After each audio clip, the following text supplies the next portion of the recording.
दोस्तों, नारायणी सेना का नाम तो आपने सुना ही होगा, लेकिन क्या आप अंदाजा लगा सकते हैं कि ये सेना कितनी भयावह और विध्वंसकारी थी?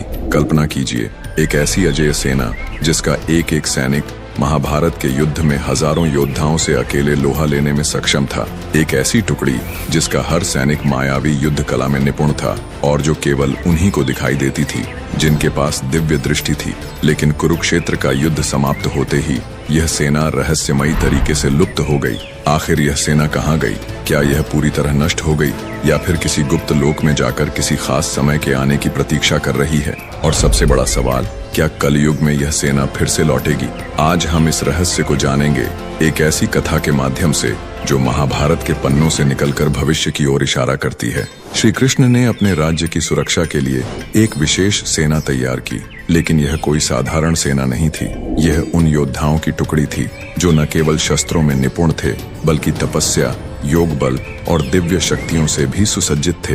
इनका लक्ष्य केवल एक था, श्री कृष्ण की आज्ञा का पालन करना, बिना कोई सवाल पूछे, बिना कोई संदेह किए। इन योद्धाओं को विशेष युद्ध कला सिखाई गई, दिव्यास्त्रों का ज्ञान, शत्रु के मन को भेदने की क्षमता और अदृश्य होकर युद्ध करने की कला। ऐसी अद्वितीय सेना को नारायणी सेना कहा गया, क्योंकि यह नारायण यानी भगवान श्री कृष्ण की कृपा से संचालित थी। जब महाभारत का युद्ध तय हो गया तो दोनों पक्षों को अपनी सेनाएं जुटानी थीं।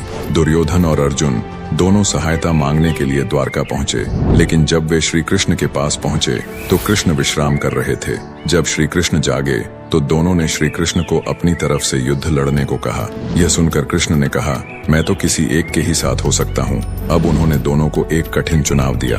उन्होंने कहा, एक ओर मैं स्वयं हूँ, लेकिन मैं इस युद्ध में कोई शस्त्र नहीं उठाऊंगा, और दूसरी ओर है मेरी नारायणी सेना जो अजेय और अपराजेय है। दुर्योधन नारायणी सेना की शक्ति को अच्छे से जानता था। वह तुरंत बोला, मुझे नारायणी सेना चाहिए। उसे लगा कि एक अकेला निहत्था श्री कृष्ण किसी काम का नहीं, लेकिन अर्जुन मुस्कुराए और बोले, मुझे आप चाहिए प्रभु। यहीं पर तय हो गया था कि धर्म की विजय होगी, क्योंकि बल से अधिक बुद्धि और ईश्वर का साथ महत्वपूर्ण होता है। और नारायणी सेना शक्तिशाली तो थी, लेकिन इतनी भयावह और विध्वंसकारी सेना का नेतृत्व सही से तो केवल कृष्ण ही कर सकते थे। वह कृष्ण के नेतृत्व के बिना अधूरी थी। कहा जाता है कि इस सेना में श्री कृष्ण के 18,000 साथी भी थे, जो सब महान योद्धा थे। महाभारत युद्ध में नारायणी सेना कौरवों की ओर से लड़ी। इनके योद्धा अद्वितीय थे।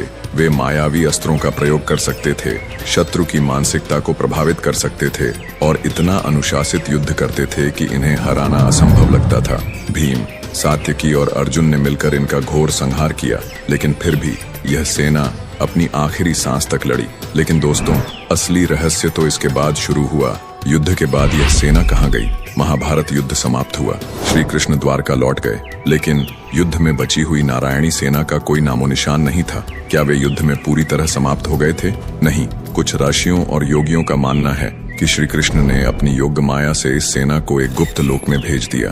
कहा जाता है कि नारायणी सेना आज भी कहीं अस्तित्व में है, लेकिन यह केवल उन्हीं को दिखाई देती है जिनकी आत्मा शुद्ध और दृष्टि दिव्य होती है। कुछ लोग कहते हैं कि यह सेना गोलोक चली गई, जहां यह श्री कृष्ण के आदेश की प्रतीक्षा कर रही है। कुछ तांत्रिक ग्रंथों में लिखा है कि यह सेना एक अलग आयाम में जाकर तपस्या कर रही है, और जब कलयुग में अधर्म चरम पर पहुंचेगा तब यह पुनः प्रकट होगी। नारायणी सेना की रहस्यमयी शक्तियां। इस सेना के बारे में कहा जाता है कि इनके पास सामान्य योद्धाओं से अलग शक्तियां थीं। ये दिव्य दृष्टि वालों को ही दिखाई देती थी। ये मन के विचार पढ़ सकते थे और दुश्मनों को भ्रमित कर सकते थे। इन्हें किसी अस्त्र से मारा नहीं जा सकता था, क्योंकि ये योग बल से स्वयं को सुरक्षित कर सकते थे। महाभारत के बाद कई साधकों ने नारायणी सेना के अस्तित्व का दावा किया। कई तांत्रिक ग्रंथों में इस सेना के पुनः प्रकट होने की भविष्यवाणी भी की गई है। क्या कलयुग में नारायणी सेना लौटेगी? दोस्तों, अब सबसे बड़ा सवाल, क्या यह सेना कलयुग में फिर से प्रकट होगी? कल की पुराण के अनुसार जब अधर्म अपनी चरम सीमा पर होगा, तब भगवान विष्णु का अंतिम अवतार, कल की अवतार, इस धरती पर प्रकट होंगे और तब एक महान युद्ध होगा। कुछ ऋषियों का मानना है कि नारायणी सेना इसी युद्ध के लिए पुनः जागृत होगी। संभावना यह भी है कि यह सेना किसी गुप्त स्थान पर छिपी हो और जब समय आएगा तब यह फिर से प्रकट होगी। अब सवाल यह है, क्या यह केवल एक पौराणिक कथा है या फिर सच में कहीं न कहीं नारायणी सेना इस दुनिया में मौजूद है? निष्कर्ष, क्या यह सिर्फ एक मिथक है या एक सच? दोस्तों, यह सवाल आज भी अनसुलझा है। कुछ लोग इसे महज एक धार्मिक कथा मानते हैं, जबकि कुछ का विश्वास है कि जब सही समय आएगा तब यह सेना फिर से प्रकट होगी। क्या आपको लगता है कि नारायणी सेना आज भी कहीं न कहीं अस्तित्व में है, या यह सिर्फ एक अद्भुत पौराणिक कथा है? नीचे कमेंट करके बताइए। और अगर आपको यह वीडियो पसंद आया हो तो इसे शेयर जरूर करें। सनातन धर्म